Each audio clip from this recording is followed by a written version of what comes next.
Welcome back. You're still tuned into Midcap Radar. Mindspace Business Parks REIT is on our radar now. The company in Q4 has reported a net profit of 127 crore rupees.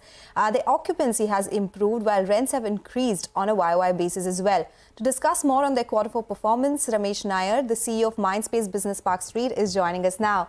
Mr. Nair, good afternoon. Thank you so much for joining us. Always a pleasure speaking with you. While rents have seen an improvement, so have the occupancies. I wanted to understand the dividend distribution plan going ahead. It has marginally declined on a quarter-on-quarter basis, but what is FY25 looking like? It has been on a quarterly basis, it has ranged around that 4.8 rupees per unit mark. Thanks, Sonal and Vivek, for having me on your show. Definitely good results. Our occupancy went up to 90.6%.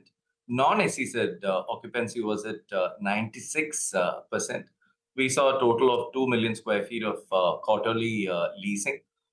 This is the highest we have seen in terms of leasing since listing. NOI year-on-year up 11.9% for the full year, and for the quarter up 9.2% year-on-year. Revenues again up 13.7%. Overall revenue today stands for last year at 2,350 crores. And NOI of close to 1,900 crores. One of the best things we saw last quarter, Sonal, was our leasing at Airoli. We leased nearly 1.2 million square feet in Navi Mumbai. We incidentally demarcated, based on the new SEZ rules, we demarcated 400,000 square feet and leased that 400,000 square feet. So did all that in one quarter. The other positive was also the releasing spread.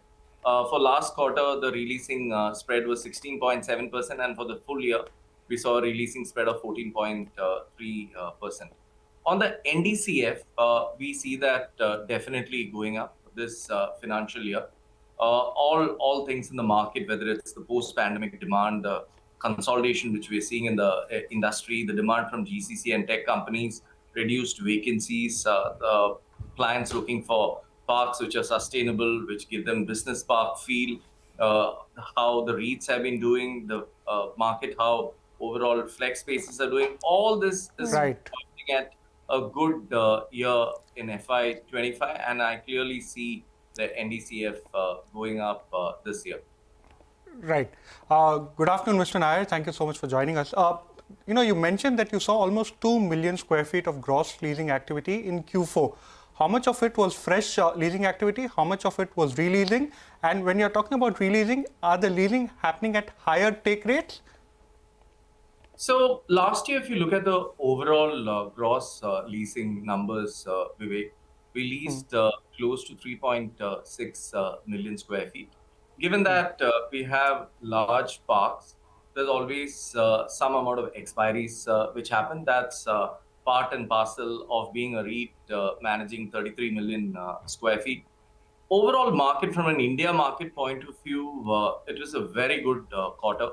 We saw gross leasing of 15 million square feet, which is a 14% year-on-year increase.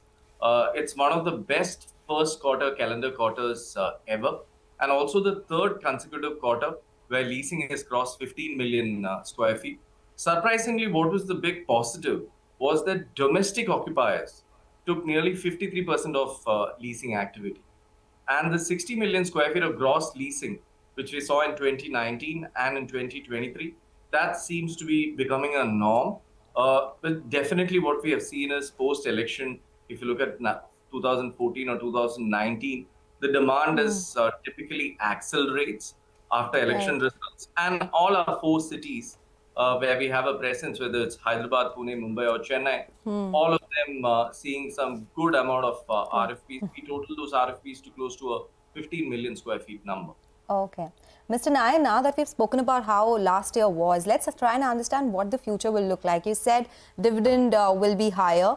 Can you give us a sense of your leasing pipeline? And as my colleague asked, the new lease that has happened, how much of it has come by renewal? How much of it is new clients? And will you also see rent increasing in FY25? So new clients which we are getting, if you look at our parks today, 60% of the new demand, Sonal, comes from existing clients. 40% comes from new clients. Rental increase in some parks, for example, our Hyderabad park, over the since we listed in August 2020, we have seen a rental CAGR of close to 7.6%. But overall, I think a rental increase of anywhere between 4 to 6% is a good benchmark, and we see that happening in our parks going forward. Can you give us a sense of how you expect occupancy rates to trend in FY25 and as well as FY26? And going forward, how much fresh land are you looking to acquire? So we don't give guidance as such in terms of where our occupancy rates going. But one thing I can say for sure is the worst is behind us. The COVID-related attendance problems, work from home problems, downsizing problems are definitely behind us. So we see the occupancy rates going up. In terms of new development, there is a pipeline of close to 9.3 million square feet. This includes 2.4 million square feet of vacant area leasing, which we need to lease, 4.4 million square feet of new development pipeline, and 2.5 million square feet of future development. We also have ROFOs for acquisition. We have a fantastic Qualcomm asset, 1.8 million square feet in Raidurg, Hyderabad, which is a ROFO asset.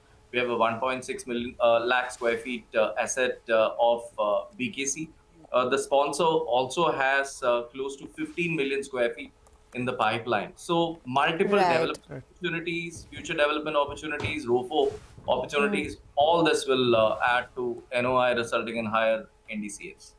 Okay, all right, Mr. Nair, thank you so much for joining us. So that's the word coming in from Mindspace REIT. We'll sip into a short break now. Federal Bank's MD and CEO Shyam Srinivasan will join us next to discuss the quarter gone by and their business outlook. Stay tuned.